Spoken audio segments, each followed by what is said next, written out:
தேவனுக்கு மகிமை உண்டாகட்டும்.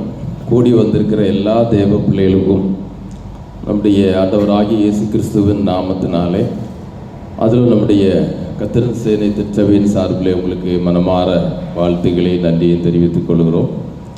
இந்த நாள் புதிதாக நம்முடைய சகோதரர் அனில் பிரதர் வந்திருக்காரு.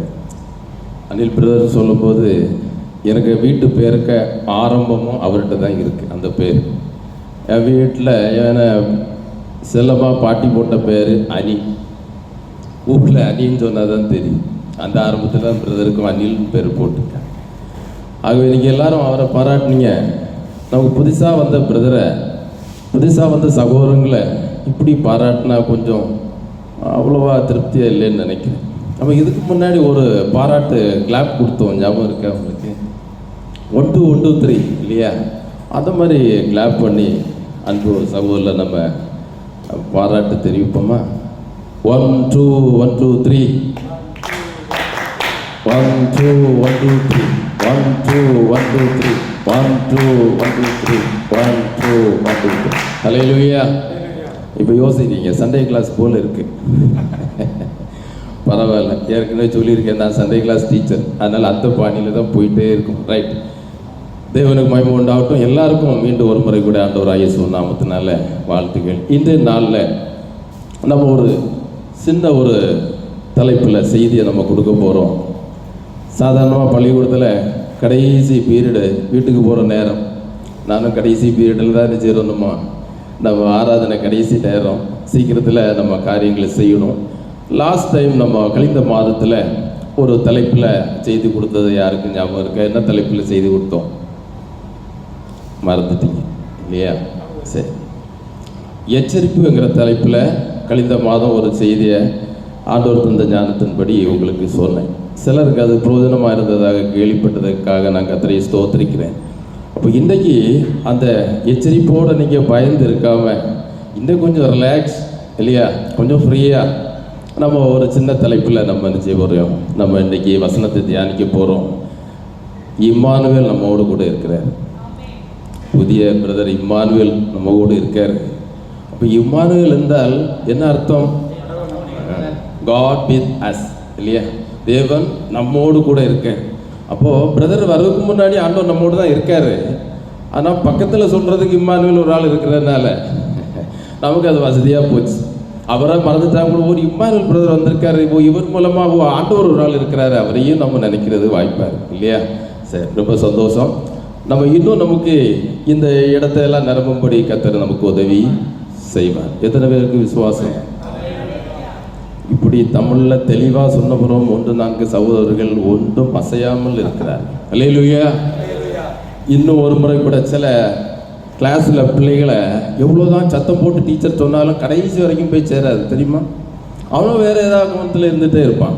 அது மாதிரி நம்ம இருக்காம சொல்கிறத கவனமாக கேட்போம். எத்தனை பேர் விசுவாசிக்கிறீங்க இந்த ஹால் நிரம்பும் அப்படின்னு சொல்லிட்டு? அல்லேலூயா. இப்போ தான் அண்டர்ஸ்டாண்ட் ஆகிடுச்சு இல்லையா? ரொம்ப சந்தோஷம். இந்த நாளில் அற்புதம் என்கிற ஒரு தலைப்பில் சுருங்கிற நேரத்தில் எவ்வளோ ஃபாஸ்ட்டாக நம்ம எடுத்த போர்ஷனை முடிக்க முடியுமோ அதை நம்ம முடிப்போம். இல்லைன்னா தேவையானதில் மட்டும் என்ன செய்வோம், இன்றைக்கி தியானிக்க போகணும். அப்போ அற்புதம் சொன்னோட மனசில் ஒரு சின்ன ஒரு ஆறுதல் இருக்கும். அல்லேலூயா, அல்லேலூயா, அல்லேலூயா. இந்த அல்லேலூயா சொல்லாமல் நம்மளாலையும் இருக்க முடியாது, உங்களாலையும் இருக்கக்கூடாது. காரணம் யாரை மகிமைப்படுத்துறது? அதனால இடையிடையே நம்ம என்ன செய்யணும், அல்லேலூயா சொல்லிகிட்டே இருக்கணும். முந்தின காலங்களில் கேஸ் ஸ்டவ் ஒருக்கு முன்னாடி விறகு அடுப்பு தான் இருக்கும். இந்த மழை நேரத்தில் அம்மாமார் படுற பாடு இந்த அடுப்பை பற்ற வைக்கிறதுக்கு. கொஞ்சம் காய்ச்ச விறகு இருக்கும், பாக்கியெல்லாம் பச்சை விறகுகளை சின்ன சின்னதாக வெட்டி போட்டிருப்பாங்க, காய வைக்க முடியாது. அடுப்புக்கு சைடில் காய போடுவாங்க. பற்ற வைக்கும்போது அணைஞ்சிட்டா ஊத்துக்குழல் வச்சு அப்பப்போ ஒரு ஊதுவாங்க. ஊதும்போது தான் என்ன செய்யும், அந்த பச்சை விறகு கொஞ்சம் கூட என்ன செய்யும், எரியும். அது மாதிரி நம்ம ஆவியில் அனலாக இருக்கணும்னா இடையிடையே என்ன செய்யணும், அல்லேலூயா போட்டுக்கணும். அப்போ என்ன செய்வான், அல்லேலூயா சொல்லாமல் இருக்கணும்னு தடை பண்ணுறவன் நம்மளை விட்டு கொஞ்சம் கொஞ்சமாக என்ன செய்வான், அகன்று போயிட்டே இருப்பான். அந்த பக்கத்தில் இருக்கவங்கள நான் சொல்லலை, நமக்குள்ள ஒருத்தன் என்ன இருந்து வேலை செய்யிட்டே இருப்பான். அவனை நம்ம விரட்டுறது மாதிரி இருக்கும். ஒரு முறை கூட அல்லேலூயா.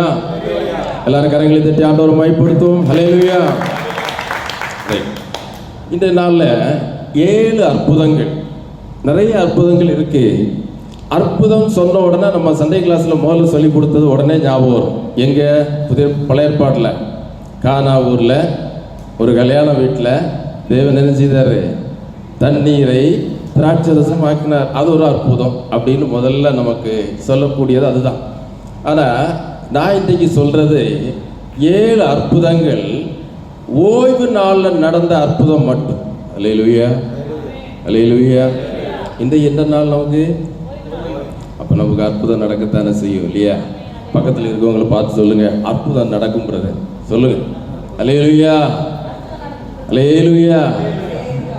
உங்கள் விசுவாசத்தின்படி ஆகக்கிறது. அல்லேலூயா. சரி, முதலாவது அற்புதத்தை நம்ம பார்க்க போறோம். மத்தேயு எழுதின சுவிசேஷம் 12ஆம் அதிகாரம் 10, 11, 12, 13. Chapter Matthew chapter 12 verse 10 to 30.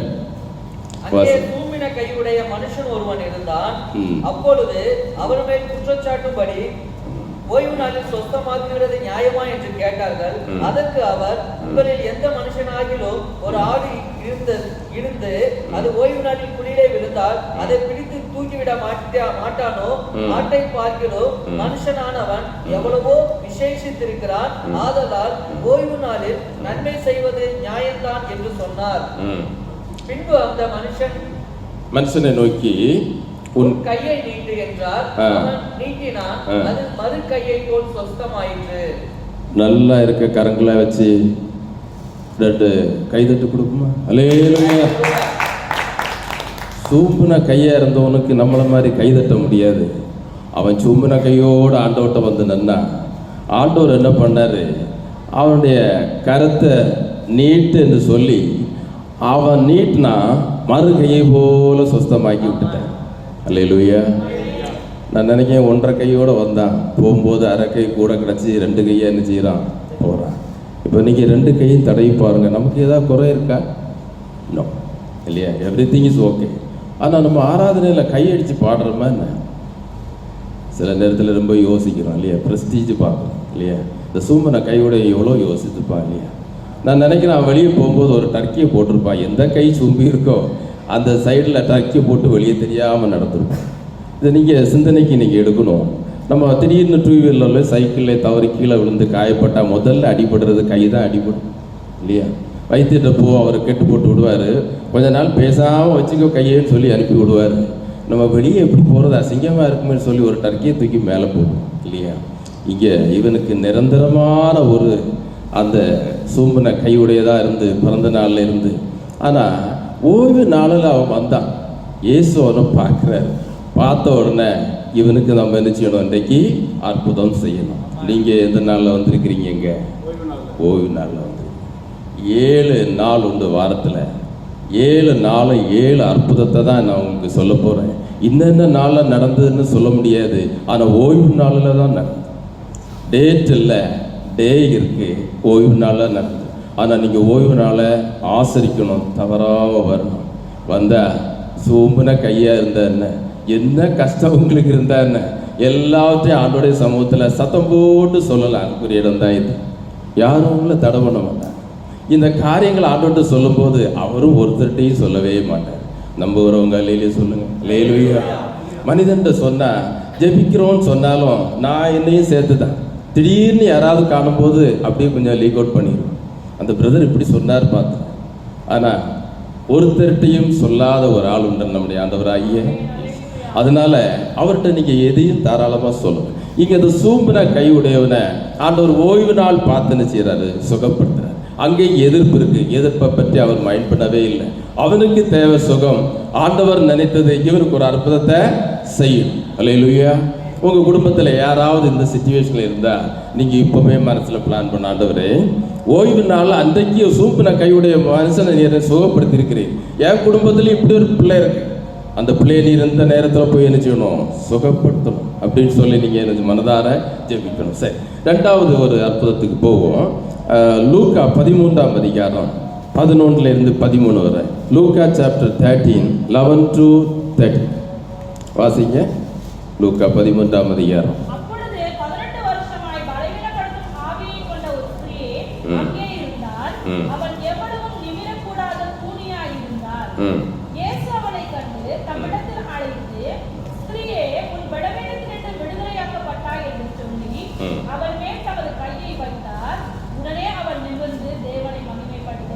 கரங்களை தட்டி ஆண்டவரை மையப்படுத்தும். அல்லேலூயா.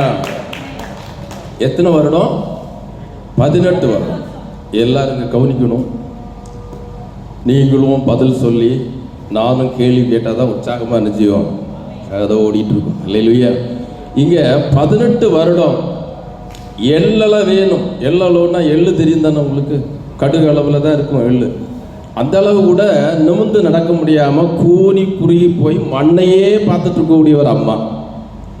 அந்த அம்மாவை பார்த்து என்ன செய்கிறார் ஆண்டவர்? சுகப்படுத்துறாரு. இந்த அம்மாவை எந்த நாள்லாம் சுகமாகி இருக்காங்க. அல்லேலூயா. வாசித்தீங்களா? எல்லாரும் பார்த்தீங்களா? வாசிக்கும் போது லூக்கா 13ஆம் அதிகாரம் 11. அப்பொழுது 18 வருஷமாய் பலவீனப்படுத்தும் ஆவியை கொண்ட ஒரு ஸ்திரீ அங்கே இருந்தாள். 10வது வசனத்தை படிங்க. ஒரு ஓய்வு நாளில் ஓய்வு நாளில் அவள் ஜெப ஆலயத்தில் போதகம் பண்ணி கொண்டிருந்தார். அது எந்த நாள்? ஓய்வு நாள். ஓய்வு நாள். அப்போ 2வது அற்புதம் எந்த நாளில் நடக்குது? இதே நாள் தான். அல்லேலூயா. அந்த ஓய்வு நாளில் தான் அந்த எவ்வளோ வேணும் நிமிர்ந்து பார்க்க முடியாத ஸ்திரீ எப்படி அந்த சர்ச்சுக்கு வந்தாங்கன்னு ஆச்சரியமாக தான் இருக்கு. யார் அவங்கள பிக்கப் பண்ணி சர்ச்சில் கொண்டு விட்டான்னு தெரியல. நம்ம பிக்கப் பண்ணுக்கு வண்டி இருந்தாலே நம்ம என்ன செய்கிறோம்? ஒவ்வொரு நியாயத்தை சொல்லி ஃபோனை ஆஃப் பண்ணிடுறோம். அல்லேலூயா. என்ன பிரதர் இவ்வளோ இதாக சொல்கிறீங்க?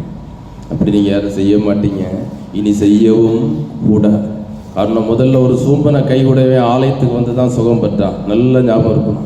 2வது 18 வருடம் எல்லளவேனும் கூனி குறுகி நிமிர்ந்து பார்க்க முடியாத அம்மாவுக்கு ஓய்வு நாள் ஜெபாலயத்தில் வந்து தான் சுகம் கிடச்சி. அல்லேலூயா. இந்த அம்மா மண்ணே பார்த்துட்டு இருந்தவங்க இப்போ இயேசுவை நிமிர்ந்து பார்க்க ஆரம்பிச்சிட்டாங்க. அல்லேலூயா. நம்ம சில நேரம் நிமிர்ந்து பார்க்காம உலகத்தையே பார்த்துட்டு நடக்கிறோம். மொபைலை பார்த்தா வச்ச கண் எடுக்காமல் பார்த்துக்கிட்டே இருக்கும் இல்லையா? பக்கத்தில் ஒருத்தன் பொருளை திட்டிட்டு போனால் கூட நமக்கு தெரியாது. அவன் போன பிறகு தான் நம்ம கண்டுபிடிக்கிறோம், ஐயா கிட்டே இருந்த பேல்ஸை காணாமல். மொபைல் இருக்காமல் மொபைல் எப்பவும் நம்ம கையில் தானே இருக்கு இல்லையா? அதனால் ஜெப ஆலயத்துக்கு ஓய்வு நாளில் கண்டிப்பாக நீங்கள் வரணும். வந்தால் நமக்கு சுகம் மட்டுமல்ல, எல்லா ஆசீர்வாதத்தையும் ஆண்டவர் தருவார். அதுக்கு நம்ம எப்படி இருக்கணுங்கிறத நான் கடைசியாக சொல்கிறேன். அற்புதம் எல்லாம் சொன்ன பிறகு தானே உங்களுக்கு அந்த ஆன்சரையும் சொல்லி தரணும் இல்லையா? சரி, 3வது காரியத்துக்கு போவோம். மார்க் எழுதின சுவிசேஷம் 1ஆம் அதிகாரம் 21 to 26 வரைக்கும் வாசிப்போம். மார்க் சாப்டர் 1 21 to 26 படிங்க. பின்பு கப்பர்நகூமுக்கு போனார்கள். உடனே அவர் ஓய்வு நாளில் ஜெப ஆலயத்திலே பிரவேசித்து போதகம் பண்ணினார். அவர் வேத பாரகரைப் போல போதியாமல் அதிகாரமுடையவராய் அவர்களுக்கு போதித்தபடியால் அவருடைய போதகத்தை குறித்து ஜனங்கள் ஆச்சரியப்பட்டார்கள். அவர்களுடைய ஜெப ஆலயத்திலே அசுத்த ஆவியுள்ள ஒரு மனுஷன் இருந்தார். அல்லேலூயா. என்ன ஆவி உடையவன்? 2 ஆவி இருக்கு. அசுத்த ஆவி ஒன்று, பரிசுத்த ஆவி ஒன்று. அல்லேலூயா. இப்போ இவனுக்கு என்ன ஆவி பிடிச்சிருக்கு? அசுத்த ஆவி இல்லையா? இவன் எந்த நாளில் தான் இவனும் வந்திருக்கான்? 21 படிச்சாங்கல்ல. பின்பு கப்பர்நகூம் உடனே அவர் ஓய்வு நாளில் ஜெப ஆலயத்திலே பிரவேசித்து போதகம் பண்ணினார். இயேசு வந்திருக்கிறார் ஆலயத்துக்குன்னு கேள்விப்பட்ட உடனே இந்த அசுத்தாவை பிடிச்சவனே கொண்டாங்க உட்கார வச்சாங்க. அல்லேலூயா. அப்போ அசுத்தாவி கொஞ்சம் மோசமான ஒரு செயல் தான் இல்லையா? சவுலுக்கு பொல்லாத ஆவி வந்து பிடித்திருந்து தெரியுமா உங்களுக்கு? இதனால பொறாமைனால. அதனால் நீங்கள் யாரையும் பார்த்து பொறாமப்படாதீங்க. சீக்கிரத்தில் பொல்லாத ஆவி அட்டாக் பண்ணிட்டுன்னா யாராவது ஒரு பரிசுத்தவான் எப்போவும் நம்ம கூட இருந்தே ஆகணும். எப்போ பொல்லாத ஆவி வருதோ அப்போ அந்த மனுஷனுக்கு இன்ஸ்ட்ருமெண்ட்டும் வாசிக்க தெரியணும். அப்படியே தான் ஒரு ஆள் அப்பாயின்மெண்ட் பண்ண வேண்டிய இருக்கும். அந்த சூழ்நிலைக்கு வராமல் அந்த அப்பாயின்மெண்ட் பண்ணுனா சும்மா அவர் இன்ஸ்ட்ருமெண்ட் ப்ளே பண்ணுவாரா என்ன? நம்ம சம்பளத்துலேருந்து கொஞ்சம் அவருக்கு பகுதி கொடுக்க வேண்டியிருக்கு. என்னத்துக்கு அந்த வீட்டு சிரமம்? அவன் நல்லா இருந்தால் நமக்கு என்ன? அவன் நல்லா இருந்தால் அவன் குடும்பத்துக்கு நல்லது. சந்தோஷமாக இருந்துட்டு போன்னு வாழ்த்தி விடுங்க. ஒருவரையும் கண்டு புறாமப்படாதீங்க. புறாமப்பட்டீங்கன்னா பொல்லாத ஆவி சீக்கிரத்தில் நுழைஞ்சிடும். இங்கே அசுத்த ஆவி வந்து இவனுக்குள்ளே நுழைஞ்சிட்டு இவன் பார்த்தான் எல்லாருக்குள்ளே நல்ல ஆவி இருக்கு, என்னட்ட மட்டும் அசுத்த ஆவி இருக்கு. எல்லாரும் என்னை புறம்பே தள்ளுறான, ஒருத்தனை என்னை நேசிக்க மாட்டேங்கிறான. இயேசு ஒரு ஆள் வந்திருக்காரு, எங்க ஆலயத்தில் வந்திருக்காரு. இன்றைக்கு ஓய்வு நாள் ஆனதுனால இன்றைக்கு ஃபுல்லாக தேவாலயத்திலே தான் ஆண்டவர் இருப்பார். நம்ம போய் அவர்கிட்ட என்ன செய்வோம், விஷயத்த சொல்லுவோம். கண்டிப்பாக ஆண்டவர் சுகப்படுத்துவார் என்று என்ன செய்யறான், ஓய்வு நாளில் வந்திருக்கிறான். சரி, 24 படி. அவன் ஐயோ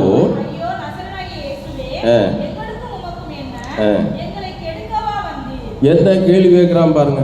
வந்தது நல்லா தான் வந்தான். உள்ளே வந்து ஆண்டவரை பார்த்து அவருடைய கிரியைகளை காணும்போது பொல்லாதாவிக்கு இருக்க முடியல. இந்த அசுத்தாவி இருந்து நெளிஞ்சிக்கிட்டே இருக்கு. பிசாசு பிடிச்சவங்களை பார்த்துருக்கீங்களா? வீட்டில் அமைதியாக இருப்பாங்க, சர்ச்சுக்கு வந்து அவங்க செயல்பாடெல்லாம் ஆரம்பிக்கும். உடனே அசைவாட ஆரம்பிச்சிருவாங்க, என்ன விப்பிட்டே இருப்பாங்க. எவ்வளோ அடக்குனாலும் நிற்க மாட்டாங்க, ஏறி அடிக்க வருவாங்க.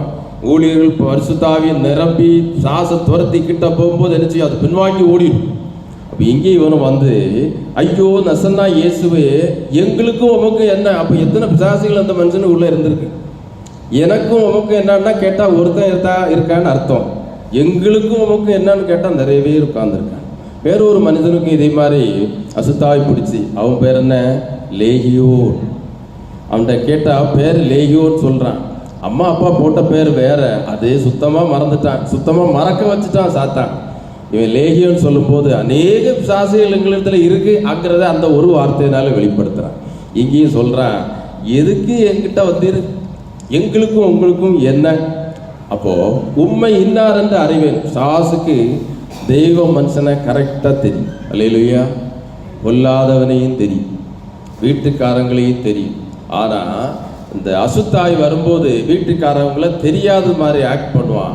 பரிசுத்தவான்களை கண்டா கரெக்டாக தெரியும். ஐயோ எரியுதேன்னு கத்தி ஓட்டம் பிடிக்க தொடங்கிடுவான். விடமாட்டாங்க ஊழியர்கள். காரணம் என்ன?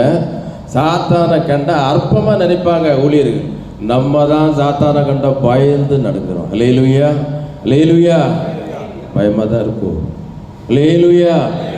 அப்போ இங்கே இந்த பரிசுத்தவான கண்டவனை சாத்தான் ஓடி ஒளிய ஆரம்பிக்கும். விடமாட்டாங்க. உச்சி முடியை பிடிச்சி ஆட்டாட்டி எங்கேருந்து வந்த, எதுக்காக வந்த தெளிவு கேட்டு இயேசுவின் நாமத்தில் போ அப்படின்னு சொல்லி அனுப்பிவிடுவாங்க.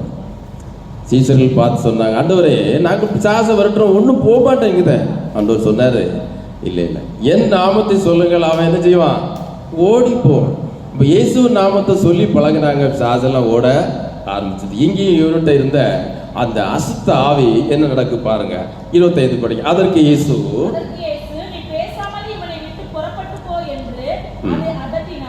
உடனே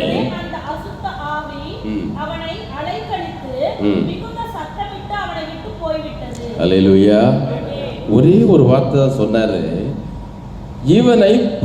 இவனை விட்டு புறப்பட்டு போ அப்படின்ட்டு அதை அதட்டினார். இவனை அதட்டல, இவனுக்கு உள்ள இருந்த அசுத்தாவி அதட்டினாரு. அதுக்கு உடனே அண்டர்ஸ்டாண்ட் ஆச்சு.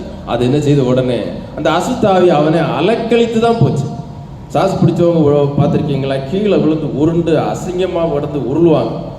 ஊழியர்கள் போராடி பின்னாடியே துரத்துவாங்க. துரத்தி சாசை என்னச்சு ஒரு எண்டு காண வரைக்கும் விடவே மாட்டாங்க.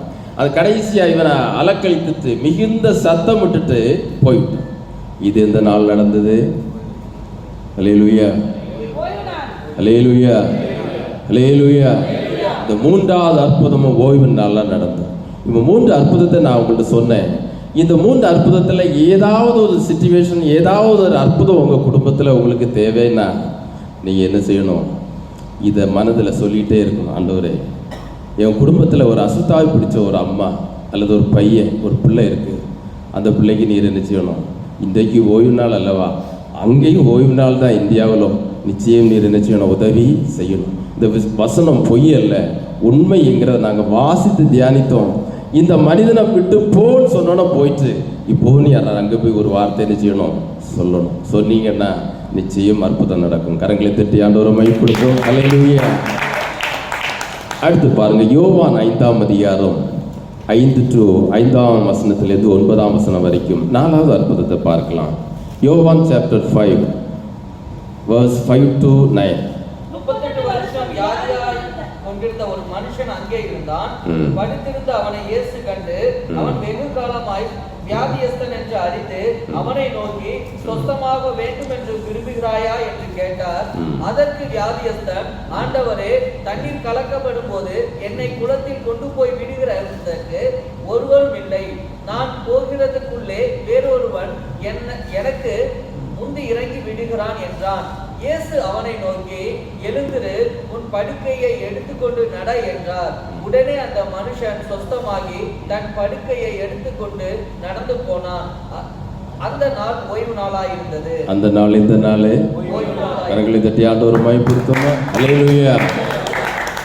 1-2 வருடம் அல்ல, 38 வருடம்.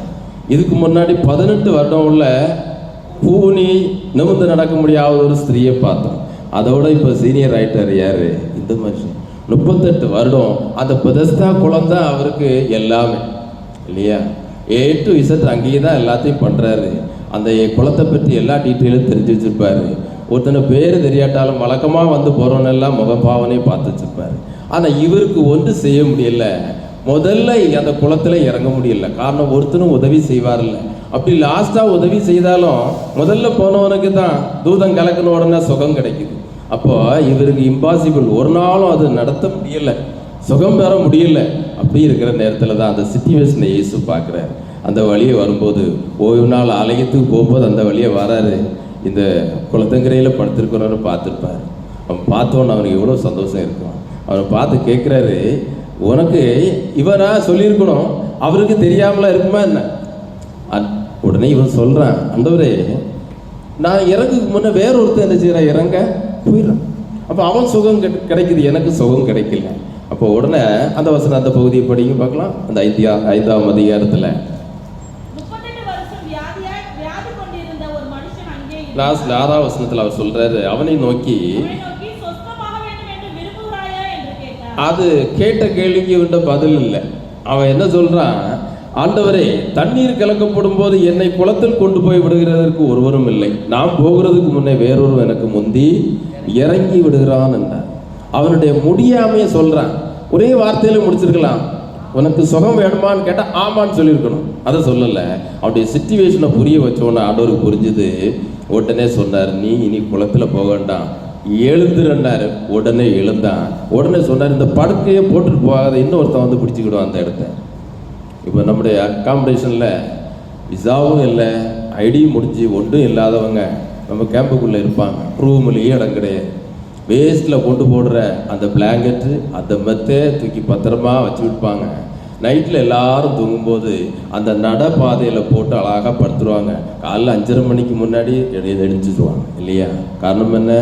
அந்த படுக்கையை அவங்க வெளியே கொண்டு போட்டது இவனுக்கு பிரயோஜனமாக போச்சு. அல்லேலூயா. அதான் பார்த்தாரு, இந்த படுக்கையை இவனுக்கு நீ இவனுடைய படுக்கையை வேறொருத்தன் யூஸ் பண்ணான்னா அவனும் இந்த இடத்த விட்டு போக மாட்டான்.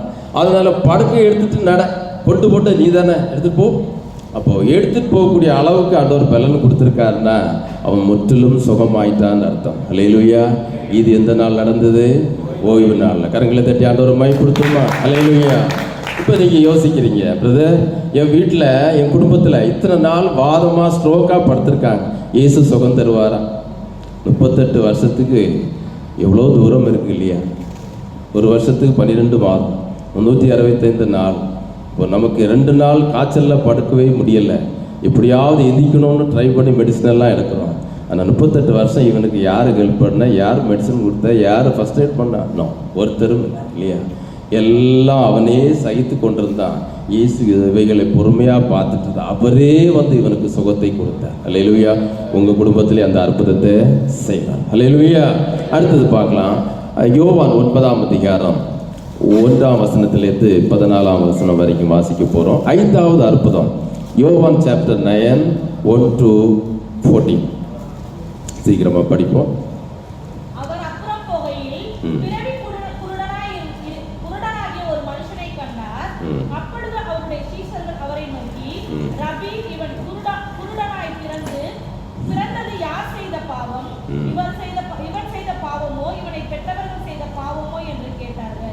இயேசு பிரதியுத்தரமாக, அது இவன் செய்த பாவமும் அல்ல, இவனை பெற்றவர்கள் செய்த பாவமும் அல்ல, தேவனுடைய கிரியைகள் இவனிடத்தில் வெளிப்படும் பொருட்டு இப்படி பிறந்தான். அடுத்து 6வது வசனத்தை படிங்க, டைம் இல்லாதனால. இவைகளை சொல்லி அவர் தரையிலே துப்பி உமிழ்நீரினால் சேற்றுண்டாக்கி அந்த சேற்றை குருடனுடைய கண்ணின் மேல் பூசி, நீ போய் சீலோவாம் குளத்திலே கழுவு என்றார். சீலோவாம் என்பதற்கு அனுப்பப்பட்டவன் என்று அர்த்தமா? அப்படியே அவன் போய் கழுவி பார்வை அடைந்தவனாய் திரும்பி வந்தான். கரங்களை தட்டி ஆண்டவரை மைப்படுத்துவோம். அல்லேலூயா. இவனுக்கு கொஞ்சம் அனுபவத்தில் கொஞ்சம் வேலையில் கொடுத்து தான் இவனுக்கு ஆண்டவர் சுகத்தை கொடுத்தார். மெடிசனை இவரே ரெடி பண்ணி, உடனே ஒரு மெடிசனை ஆண்டவர் ரெடி பண்ணி அவன் கண்ணில் பூசித்தார். அதை வாசித்தோம் இல்லையா? சேற்றில் கண்ணில் பூச சொல்லி அவரை எங்கே போய் சொல்கிறாரு கழுவுறதுக்கு? சீலோவாம் குளத்தில் போய் கழுவு. சீலோவாம் என்றால் அனுப்பப்பட்டவன். இவனை ஒருத்தரும் தடை பண்ண முடியாது. அனுப்பி கொடுத்தது யாரு? அனுப்பி விட்டது யாரு? ஆண்டவர். அதனால நேரே குளத்துக்கு போனால் கழுவுனா சுகம் பெற்றான். அவன் எப்படி யோசித்திருப்பான் பாருங்க. பார்வை கிடைச்ச உடனே குளத்தையே அவன் பார்த்துருக்க மாட்டான். அல்லேலூயா, அல்லேலூயா. தண்ணி என்ன கலருன்னே தெரியாது. அவன் பிறக்கும்போது அம்மா தான் குளிப்பாட்டி எல்லாம் செய்தாங்க. அம்மா எப்படி இருப்பாங்கன்னு அவனுக்கு தெரியும். பெற்ற அப்பா அம்மாவும் தெரியாது, சகோதரங்களையும் தெரியாது. அவன் எப்படி இருக்கிறான்னு அவனுக்கே தெரியாது இல்லையா? வஸ்திரம் உடம்புல இருக்குங்கிறத அறிவு வந்தவரும் தெரிஞ்சிருப்பான். அதுக்கு முன்னே அது அவனுக்கு தெரியாது. இப்போ குளத்தை போய் அந்த கண்ணை கழுவின உடனே இவனுடைய பார்வை வந்தது. அவன் முதல்ல யார் மயமப்படுத்தியிருப்பான் சொல்லுங்க பார்க்கலாம். ஆண்டவரை தான் முதல்ல என்ன செய்யிருப்பான்? மயமப்படுத்தியிருப்பான். அல்லேலூயா, அல்லேலூயா. அப்போ சேற்றில் ஆண்டவர் கண்ணில் பூசின உடனே அது அவனுக்கு ஒரு ஔஷதம், அது ஒரு மெடிசனாக போச்சு. அப்போது இவனுக்கு ஒரு வேலை கொடுக்கணும். சும்மா சுகம் கொடுத்தா இவனுக்கு அது வெயிட்டாக இருக்காது. போய் நீ என்ன செய், குளத்தில் இறங்கி அவன் ஒரு உதவியோட போய் என்ன செய்யிருப்பான்? ஆளுடைய ஹெல்ப்பில் போய் அதை செய்தான், சுகம் கிடைச்சு இல்லையா? சரி, அந்த 13-14 படிங்க.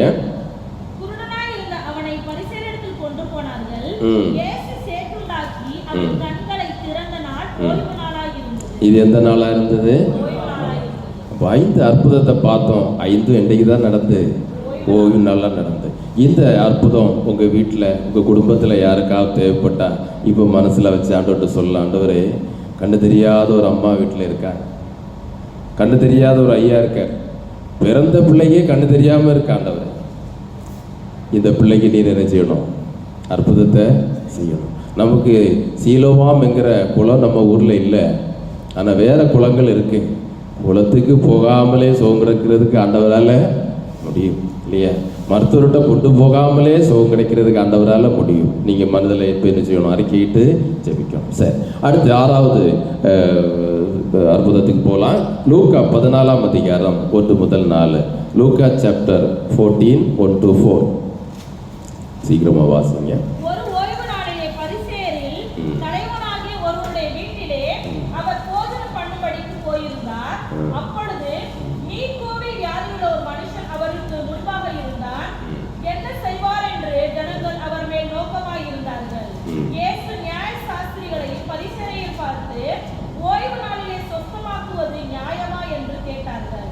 அதற்கு அவர்கள் பேசாமல் இருந்தார்கள். அப்பொழுது அவர் அவனை அழைத்தெழுப்பி சொஸ்தமாக்கி அனுப்பிவிட்டு அவர்களை நோக்கி, அது போதும். 4 வசனங்களை படித்தோம். பரிசேயனுடைய வீட்டில் போய் அவனை சுகப்படுத்துறார். அவன் என்ன நோயாக இருந்திருக்கான் பாருங்க. புதிய ஒரு நோய் பேரா இருக்கு. நிற்கோவே வியாதியில் உள்ள ஒரு மனுஷன் என்ன நோயின்னு நமக்கு தெரியும் இல்லையா? அப்போது அந்த புதிய நோயாக இருக்கு.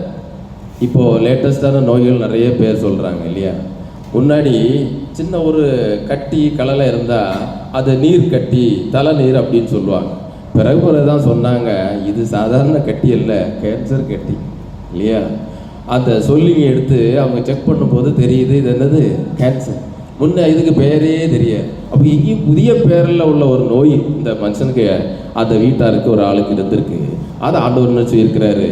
சொஸ்தமாக்கி அவனை உடனே அனுப்பி விட்டார். அல்லேலூயா. இது எந்த நாளாக இருந்தது? 3ஆம் வசனத்தை படிங்க. ஓய்வு நாளை சொஸ்தமாக்குறது நியாயமா என்று பரிசேயர்கள் கேட்டாங்க. இயேசு நியாயம்தான் சொன்னார். ஆக்சிடென்ட் எந்த நாளில் வரும்னு சொல்லிட்டா வரும்? அல்லேலூயா. இப்போ ஓய்வு நாளில் தேடி வந்தவங்கள சுகப்படுத்த வேண்டியது ஆண்டவருடைய கடமை. எல்லா எதிர்ப்பின் மத்தியிலையும் ஓய்வு நாளில் தேவாலயத்தில் வந்த எல்லாரையும், விருப்பப்பட்டவனையும், வாஞ்சி உள்ளவனையும், சுகமாகணும்னு நம்பி வந்த எல்லாரையும் ஆண்டவர் சுகப்படுத்தினார். அப்படி இந்த புதிய லேட்டஸ்ட் நோய் உள்ளவனை ஆண்டவர் சுகப்படுத்தினார். அப்போ நம்ம வீட்டில் ஒரு லேட்டஸ்ட் நோய்ங்கிறத டாக்டர் சொல்லியிருக்காரு. இது நமக்கு சுகம் கிடைக்குமா பிரதர்? நிச்சயம் கிடைக்கும். நம்பிக்கையும் விசுவாசம் உள்ளவங்க கரங்களை தட்டி ஆண்டவர் பயன்படுத்தும். அல்லேலூயா. நேர கருதி சீக்கிரமாக முடிக்கலாம். கடைசியாக 7வது அற்புதம் மார்க் 1ஆம் அதிகாரம் 29-31. Mark chapter 1 29-31. சீக்கிரமாக வாசித்து நம்ம நிறைவு செய்யலாம். உடனே அவர்கள் ஜெபாலயத்தை விட்டு புறப்பட்டு யாக்கோபோடும் யோவானோடும் கூட சீமோன் அந்திரேயா என்பவருடைய வீட்டில் பிரவேசித்தார்கள். அங்கே சீமோனுடைய மாமி ஜுரமாய் கிடந்தாள். உடனே அவர்கள் அவளை குறித்து அவருக்கு சொன்னார்கள். அவர் கிட்ட போய் அவள் கையை